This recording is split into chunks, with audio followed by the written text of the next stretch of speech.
ಹೊರಗಡೆ ಮಳೆ ಬರ್ತಾ ಇದ್ರೆ ಕಾಫಿ ಟೈಮ್ಗೆ ಅಥವಾ ಟೀ ಟೈಮ್ಗೆ ಸಂಜೆ ಗರಿಗರಿಯಾದ ಹಾಗೆ ಖಾರವಾದ ಏನಾದ್ರೂ ಪಕೋಡ ಮಾಡ್ಕೋಬೇಕು ಅಂತ ಅನ್ಸದಂತೂ ಎಲ್ರಿಗೂ ಇಷ್ಟವಾದಂತಹ ಸಂಗತಿ. ಸೊ ಇವತ್ತು ನಾನು ಕಾರ್ನ್ ಪಕೋಡನ ಮಾಡೋದನ್ನ ಹೇಗೆ ಅಂತ ತೋರಿಸ್ತಾ ಇದ್ದೀನಿ. ಇದು ತುಂಬಾನೇ ಈಸಿಯಾಗಿ ಮಾಡ್ಬೋದು, ಹಾಗೆ ತುಂಬಾನೇ ಗರಿಗರಿಯಾಗಿ ಕುರುಮ್ ಕುರುಮ್ ಅಂತ ತಿಂತಾ ಇರ್ಬೋದು. ಹಾಗೆ ಟೇಸ್ಟ್ ಕೂಡ ಸೂಪರು, ಹಾಗೆ ಮಾಡೋದು ಕೂಡ ತುಂಬಾನೇ ಈಸಿ. ಸೊ ತಡ ಮಾಡೋದು ಬೇಡ, ಬನ್ನಿ ಇದನ್ನ ಮಾಡೋದು ಹೇಗೆ ಅಂತ ನೋಡೋಣ. ಎಲ್ರಿಗೂ ನಮಸ್ಕಾರ. ನಾನು ನಿಮ್ಮೆಲ್ಲರ ಪ್ರೀತಿ ಗೆಳತಿ ಡಾಲಸ್ ಕನ್ನಡತಿ. ಇವತ್ತಿನ ರೆಸಿಪಿ ಕಾರ್ನ್ ಪಕೋಡ. ತುಂಬಾನೇ ಈಸಿ ನೋಡಿ. ನಾನು 1.5 ಕಪ್ ಆಗುವಷ್ಟು ಕಾರ್ನ್ ತಗೊಂಡಿದ್ದೀನಿ. ಇದು ಫ್ರೋಸನ್ ಕಾರ್ನ್ ತಗೊಂಡಿದ್ದೀನಿ. ನೀವು ಫ್ರೆಶ್ ಕಾರ್ನ್ ಬೇಕಾದ್ರೆ ತಗೋಬಹುದು. ಜೋಳನ ತಗೊಂಡು, ಜೋಳ ತುಂಬಾನೇ ಆರೋಗ್ಯಕ್ಕೆ ಒಳ್ಳೇದು. ಸೊ ಇದರಲ್ಲಿ 1 ಕಪ್ ಆಗುವಂತ ಜೋಳನ ನಾನು ಮಿಕ್ಸಿಗೆ ಹಾಕೊಂಡು ತರಿಯಾಗಿ ರುಬ್ಕೊಳ್ತಾ ಇದ್ದೀನಿ. ತರಿ ಆಗಿಲಿ, ತುಂಬಾ ಪೇಸ್ಟ್ ಆಗೋದು ಬೇಡ. ನೋಡಿ ಈ ತರ ಇದ್ರೆ ಸಾಕು. ಇವಾಗ ಇದನ್ನ ಒಂದು ಬೌಲ್ಗೆ ಶಿಫ್ಟ್ ಮಾಡ್ಕೊಳ್ಳೋಣ. ಇನ್ನು ಅರ್ಧ ಬೌಲ್ ಆಗುವಷ್ಟು ಕಾರ್ನ ಹಾಗೇನೆ ಇದಕ್ಕೆ ಆಡ್ ಮಾಡ್ಕೊಳ್ಳೋಣ. ಹಾಗೆ ಇದಕ್ಕೆ ಸಣ್ಣದಾಗಿ ಹೆಚ್ಚಿರುವ ಅರ್ಧ ಬೌಲ್ ಆಗುವಷ್ಟು ಈರುಳ್ಳಿನ ಹಾಕೊಳ್ತಾ ಇದ್ದೀನಿ. ಹಾಗೆ ಸ್ವಲ್ಪ ಶುಂಠಿ ಮತ್ತೆ ಬೆಳ್ಳುಳ್ಳಿನ ತುರಿದು ಹಾಕೊಳ್ತಾ ಇದ್ದೀನಿ. ಖಾರಕ್ಕೆ ಅನುಗುಣವಾಗಿ ಮೆಣಸಿನಕಾಯಿನ ಹಾಕೊಳ್ಳಿ. ಹಾಗೆ 1 ಕಪ್ ಆಗುವಷ್ಟು ಕಡಲೆ ಹಿಟ್ಟು, ಅರ್ಧ ಕಪ್ ಆಗುವಷ್ಟು ಅಕ್ಕಿ ಹಿಟ್ಟನ್ನ ಹಾಕೊಳ್ಳಿ. ಸ್ವಲ್ಪ ಸಣ್ಣಗೆ ಹೆಚ್ಚಿರುವಂತಹ ಕೊತ್ತಂಬರಿ ಸೊಪ್ಪು, ಕೊನೆಯಲ್ಲಿ ರುಚಿಗೆ ತಕ್ಕಷ್ಟು ಉಪ್ಪನ್ನ ಹಾಕೊಳ್ಳಿ. ಇದಕ್ಕೆ 1 ಡ್ರಾಪ್ಸ್ ಕೂಡ ನೀರನ್ನ ಉಪಯೋಗಿಸೋ ಅವಶ್ಯಕತೆ ಇಲ್ಲ. ನೋಡಿ ಈ ತರ ಮೊದಲು ಸ್ಪೂನಲ್ಲಿ ನೀಟಾಗಿ ಮಿಕ್ಸ್ ಮಾಡ್ಕೊಳ್ಳಿ.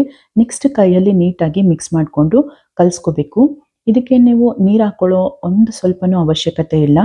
ನಿಮ್ಗೆ ಏನಾದ್ರು ಬೇಕು ಅಂತ ಅನ್ಸಿದ್ರೆ 1-2 table spoon, just 1-2 table spoon ಆಗುವಷ್ಟು ನೀರು ಹಾಕೊಂಡ್ರೆ ಸಾಕು. ನೋಡಿ ಈ ಕನ್ಸಿಸ್ಟೆನ್ಸಿ ಇದ್ರೆ ಪಕೋಡ ತುಂಬಾನೇ ಗರಿಗರಿಯಾಗಿ ಬರುತ್ತೆ. ನೀವು ನೀರೇನಾದ್ರು ಹಾಕೋಬಿಟ್ರೆ ತುಂಬಾ ಸಾಫ್ಟ್ ಆಗುತ್ತೆ. ನೋಡಿ ಚೆನ್ನಾಗಿ ಕಾದಿರುವಂತಹ ಎಣ್ಣೆಗೆ ಇದನ್ನ ಸ್ವಲ್ಪ ಉಂಡೆ ರೀತಿ ಅಥವಾ ಪಕೋಡ ರೀತಿ ನೀವು ಎಣ್ಣೆಗೆ ಹಾಕೊಂಡು ಚೆನ್ನಾಗಿ ಇದೆಲ್ಲ ಬಬಲ್ಸ್ ಹೋಗೋ ತನಕ ಫ್ರೈ ಆಗಬೇಕು. ನೋಡಿ ಈ ತರ ಫ್ರೈ ಆಗ್ತಾ ಇರಬೇಕು.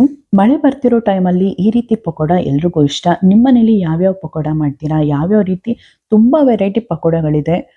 ಈರುಳ್ಳಿ ಪಕೋಡ ಆಗಲಿ, ಪಾಲಕ್ ಪಕೋಡ ಆಗಲಿ, ತುಂಬಾನೇ ಪಕೋಡಗಳಿದೆ. ನೀವು ನಿಮ್ಮನೇಲಿ ನಿಮ್ಮನೆಯವ್ರಿಗೆಲ್ಲ ತುಂಬಾ ಇಷ್ಟ ಆಗುವಂಥ ಪಕೋಡ ಯಾವುದು ಅಂತ ನನಗೆ ಕಮೆಂಟ್ನಲ್ಲಿ ತಿಳಿಸಿ. ನೋಡಿ ಈ ಥರ ಚೆನ್ನಾಗಿ ಗೋಲ್ಡನ್ ಕಲರ್ ಬರೋ ತನಕ, ಗರಿ ಆಗೋ ತನಕ ನೀಟಾಗಿ ಫ್ರೈ ಮಾಡಿಕೊಂಡು ಒಂದು ಪ್ಲೇಟ್ಗೆ ತೆಗೆದು ಎತ್ತಿಟ್ಕೋಬೇಕು. ನೆಕ್ಸ್ಟ್ ಟ್ರಿಪ್ನು ಅದೇ ರೀತಿ ಗರಿಯಾಗಿ ಗೋಲ್ಡನ್ ಕಲರ್ ಬರೋ ತನಕ ಫ್ರೈ ಮಾಡ್ಕೋಬೇಕು.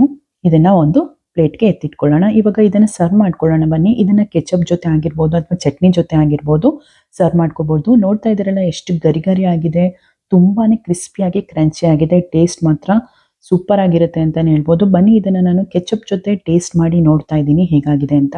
ನೋಡ್ತಾ ಇದ್ರೆ ಬಾಯಲ್ಲಿ ನೀರು ಬರ್ತಾ ಇದೆ ಅಲ್ವಾ. ತಿಂತಾ ಇದ್ರೆ ಎಲ್ಲ ಪ್ಲೇಟಲ್ಲಿ ಇರೋದೆಲ್ಲ ಖಾಲಿ ಮಾಡಬೇಕು ಅನಿಸ್ತಾ ಇದೆ, ಅಷ್ಟು ಸೂಪರ್ ಆಗಿದೆ. ಸೊ ಮತ್ತೆ ತಡ, ನೀವು ಕೂಡ ಒಂದ್ಸಲಿ ಟ್ರೈ ಮಾಡಿ ರುಚಿ ಹೇಗಿತ್ತು ಅಂತ ಕಮೆಂಟ್ನಲ್ಲಿ ನನಗೆ ತಿಳಿಸೋದನ್ನ ಮರಿಬೇಡಿ. ಓಕೆ, ನಾನು ಮುಂದಿನ ವಿಡಿಯೋದಲ್ಲಿ ನಿಮಗೆ ಮತ್ತೆ ಸಿಗ್ತೀನಿ. ಇಷ್ಟೊತ್ತು ವಿಡಿಯೋ ನೋಡಿದ್ದಕ್ಕೆ ಎಲ್ರಿಗೂ ತುಂಬಾನೇ ಧನ್ಯವಾದಗಳು. ವಿಡಿಯೋ ಇಷ್ಟ ಆಗಿದ್ರೆ ಲೈಕ್ ಮಾಡಿ, ಶೇರ್ ಮಾಡಿ, ಹಾಗೆ ಕಮೆಂಟ್ ಮಾಡಿ. ಸಬ್ಸ್ಕ್ರೈಬ್ ಆಗೋದಂತೂ ಮರಿಬೇಡಿ. ಪಕ್ಕದಲ್ಲಿರುವಂತಹ ಬೆಲ್ಲೈಕನ್ನ ಪ್ರೆಸ್ ಮಾಡಿ. ನಾನು ಮುಂದೆ ಹಾಕೋ ಎಲ್ಲ ವಿಡಿಯೋಗಳ ನೋಟಿಫಿಕೇಶನ್ ನಿಮಗೆ ಬಂದು ತಲುಪುತ್ತೆ. ಬಾಯ್.